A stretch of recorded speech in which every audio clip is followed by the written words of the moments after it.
এক উকিল সাহেবকে তার নতুন বউ জিজ্ঞেস করলো, আচ্ছা এই উকালতির মানেটা কি? তখন উকিল সাহেব বলল, দাঁড়াও আমি তোমাকে একটা উদাহরণ দিয়ে বোঝাচ্ছি। ধরো আমার কাছে দুইজন লোক আসলো, একজন খুবই পরিষ্কার পরিচ্ছন্ন আর একজন খুবই অপরিষ্কার নোংরা। এখন আমি এই দুইজন লোককেই বললাম গোসল করার জন্য। এখন তুমি বলো তো এই দুইজনের মধ্য থেকে কে গোসল করবে? তখন সেই উকিল সাহেবের বউ বলল, কেন ওই নোংরা লোকটি গোসল করবে?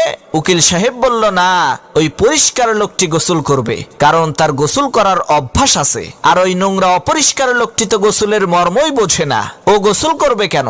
উকিল সাহেব আবার তার স্ত্রীকে বলল, এখন বলো কে গোসল করবে? উকিল সাহেবের স্ত্রী বলল, ওই পরিষ্কার লোকটি গোসল করবে। উকিল সাহেব বলল, না বরং ওই নোংরা লোকটি গোসল করবে, কারণ তার গোসল করার প্রয়োজন, আর পরিষ্কার লোকটির তো গোসল করার প্রয়োজনই নেই। এরপর উকিল সাহেব আবার বলল, এখন বলো কে গোসল করবে? তখন উকিল সাহেবের স্ত্রী বলল, ওই নোংরা লোকটি গোসল করবে। উকিল সাহেব বলল, না দুইজনেই গোসল করবে, কেননা নোংরা লোকটির গোসল করার প্রয়োজন আর পরিষ্কার লোকটির গোসল করার অভ্যাস, তাই দুইজনেই গোসল করবে। উকিল সাহেব আবার বলল, এখন বলো কে গোসল করবে? তখন উকিল সাহেবের স্ত্রী বলল, দুইজনেই গোসল করবে। উকিল সাহেব বলল, না দুইজনের একজনেও গোসল করবে না, কারণ নোংরা লোকটির গোসল করার অভ্যাস নাই আর পরিষ্কার লোকটির গোসল করার প্রয়োজন নাই।